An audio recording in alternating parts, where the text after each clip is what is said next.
Let's transition to the Miami Dolphins and the LA Chargers. The Chargers beat the Dolphins 23-17. For the Dolphins, Tua struggled. He went 10 of 28. He threw for 145 passing yards, 1 touchdown. Tyreek Hill had 4 receptions, 81 receiving yards, 1 touchdown. For the Chargers, Herbert had a great game. He went 39 of 51. He threw for 367 passing yards, 1 touchdown. And Mike Williams had 6 receptions, 116 receiving yards, 1 touchdown. After the game, Tua and Justin Herbert spoke about this game. Take a listen. The Oregon Duck.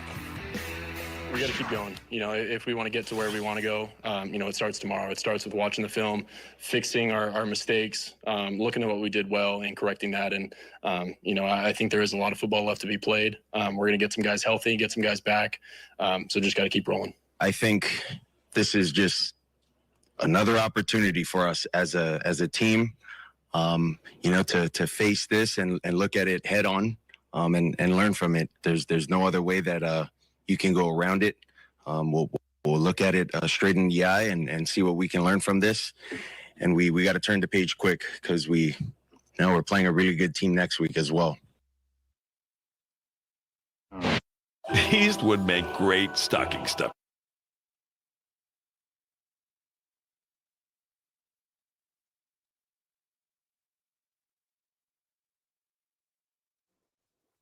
That was Tua and Justin Herbert after the Chargers beat the Dolphins 23-17. So for me, I watched this game Sunday night on NBC. And my biggest takeaway from this game was, is Tua Tagovailoa going to be Achilles heel for the Miami Dolphins as we head into the playoffs?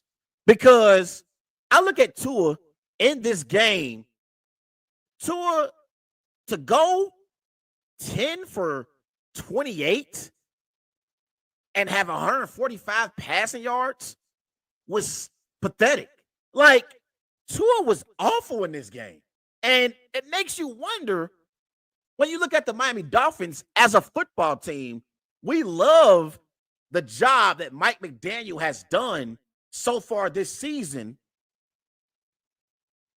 progressing Tua to be one of the best quarterbacks this season.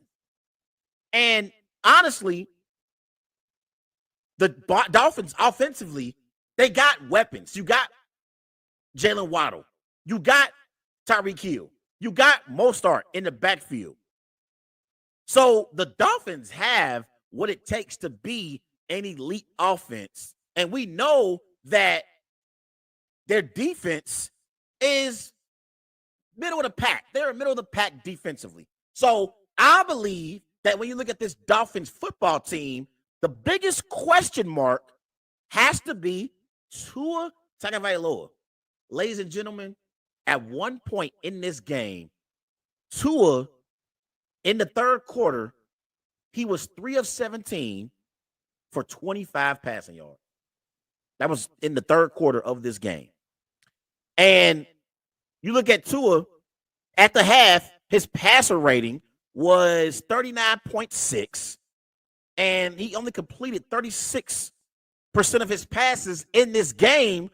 That's the worst by a Dolphins quarterback since 1980, with a minimum of 25 pass attempts. Tua has been terrible in these last 2 weeks for the Miami Dolphins, and the numbers back it up. Let's talk about Tua in the first 9 games of the season compared to the last 2 games. In the first 9 games of the season, Tua completed 70% of his passes. In the last 2 games, he's completed 46% of his passes. His passing yards per attempt in the first 9 games was 9. It's 7.2 in the last 2 games.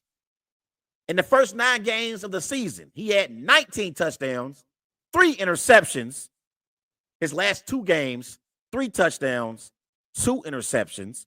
In the first 9 games, his passer rating was 115.7. In the last 2 games, it's 73.1. So Tua Tagovailoa in the last 2 games has regressed. And when I look at this Dolphins football team, I think Tua could be the Achilles heel of them being able to be true contenders in the AFC. I look at these other quarterbacks that the Dolphins are going to have to face in the playoffs. You're going to have to possibly face Joe Burrow. You're going to have to face Patrick Mahomes. You're going to have to face Justin Herbert. You're going to have to face Josh Allen. You're going to have to face Lamar Jackson. And when I compare Tua to those quarterbacks I just named, I'm not sure Tua can play at the elite level like those quarterbacks I just named. We talked about coming into this matchup how it's Tua versus Justin Herbert. Justin Herbert outperformed Tua significantly in this win for the Chargers. Seriously, he completely outplayed Tua in this game. It wasn't even close. And for those of you who have questions about Herbert and his ability, please stop questioning Justin Herbert and whether or not Herbert can be a franchise starting quarterback and lead this Chargers football team. We got to stop. We got to stop, because you look at Justin Herbert so far in his career, Herbert has 13,506 career passing yards. That's the most by a quarterback in their first 3 seasons in the NFL. And we see the talent with Herbert. We see the arm strength and the way Herbert has played so far this season. So far this season, Herbert has 21 touchdowns, 7 interceptions, 3,706 passing yards. He's completed 68% of his passes. Mind you, this is for majority of the season without Keenan Allen, without Mike Williams at one point during the season. So Justin Herbert is getting better. And the only question that we have about Herbert is whether or not he's going to lead his team to the playoffs this season. That's the only question we got about Justin Herbert, because I think Justin Herbert has the talent like Josh Allen, like Patrick Mahomes, like Joe Burrow, like Lamar Jackson. But the question about Herbert is, can he lead his football team to the postseason? He hasn't gotten his team to the postseason in his first 2 seasons in the NFL. So we got to see if he can do it in his 3rd season. They're the 7th seed right now in the AFC. So they definitely in the playoff mix. But also, Brandon Staley, that's the head coach of the LA Chargers. For his career, he's 16-14. He's won 53% of his games in 2 seasons. I got my questions about Brandon Staley. I really, really do. Like, I look at these other quarterbacks like Mahomes, who has Andy Reid. Josh Allen has Sean McDermott. Even though he's a defensive guy, he's a leader of men. I don't know about Brandon Staley yet. Brandon Staley has had questionable decisions during games as a head coach. I mean, last year, it seemed like every time it was 4th down, Brandon Staley decided to go for it on 4th down. And I know it shows that you trust your young quarterback in Herbert and that offense, but you got to be smart as a football coach.